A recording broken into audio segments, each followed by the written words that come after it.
Apabila ada dosa muncul di depan kamu dan kamu tahu sangat mudah untuk melakukan dosa itu, tapi kamu sebaliknya cakap, Inni akhafullah, saya takut kepada Allah, saya tidak akan buat itu. Allah berfirman, untukmu adalah ganjaran yang jauh lebih besar daripada orang yang dosa itu tidak ada di depannya. Tapi dia pergi keluar mencarinya, kerana ketika dosa itu mudah untuk dibuat dan anda menjauhinya, ini menunjukkan bahawa anda benar-benar takut kepada Allah. Jadi inilah sebabnya Allah menggambarkan dalam Al-Quran, ayat yang benar-benar membuatkan bulu roma kita tegak. Allah berfirman pada hari kiamat, buku itu yang kamu tulis sendiri akan dibawa ke hadapan kamu.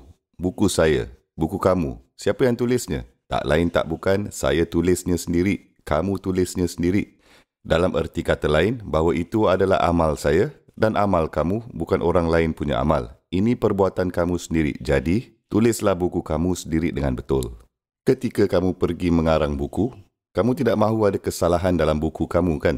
Jadi kamu mahukan seseorang tolong untuk periksa buku kamu, seseorang untuk edit, seseorang untuk melakukan sesuatu untuk memperbaikinya sebelum publish. Wallahi, pastikan bahawa kamu faham buku yang terpenting sekali yang akan pernah kamu terima di akhirat kelak adalah buku perbuatan kamu sendiri, yang telah kamu tulis sendiri, dan kamu tidak akan dapat menafikan buku kamu itu. Al-Quran memberitahu kita siapakah penjenayah. Penjenayah adalah mereka yang tidak melakukan taubah. Hadis memberitahu kita jika kamu buat taubah, dosa-dosa anda dihapuskan. Tidak kira apa yang kamu telah buat. Jadi apa yang telah kamu buat, kamu telah silap tulis. Allah memberitahu kamu jika kamu masih hidup, jika kamu masih bernafas, kamu boleh padam perenggan dalam buku kamu itu dan tidak ada siapa yang akan mengetahuinya. Kami akan membuat malaikat untuk melupakannya juga. Wallahi, kita perlu tulis dan mengarang buku kita dengan sebaik mungkin.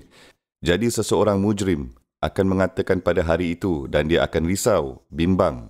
Bimbang bermaksud mereka tahu bahawa mereka telah melakukan perbuatan buruk. Sekarang mereka sedang tunggu hasilnya. Dengan kata lain, apabila kamu malas dan kamu pergi ambil exam, kamu akan bimbang. Bimbang akan hasilnya, kan? Apabila mereka datang dan kamu tidak mahu hasilnya dipublish depan orang ramai, sampai semua orang tahu, kamu mahu tengok result senyap-senyap. Mungkin juga kamu mahu padam atau buangkannya. Subhanallah.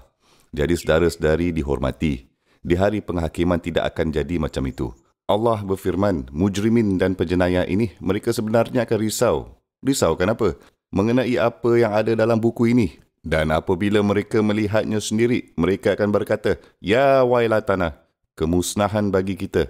Alamak, aduh, begitu ke cara kami telah tulisnya. Kenapa boleh macam ini? Apa kenanya dengan buku ini? Setiap perkara kecil ada dekat dalam buku. Dan yang besar pula jangan cakaplah juga ada di dalamnya. Perkara yang kamu dan saya telah lupakan, ia semua ada dalam buku. Semoga Allah Subhanahu Wa Taala lindungi kami.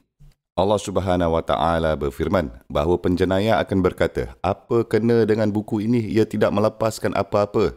Dan Allah mengatakan, itu adalah perbuatan kamu. Kamu dapati semua berada di hadapan kamu.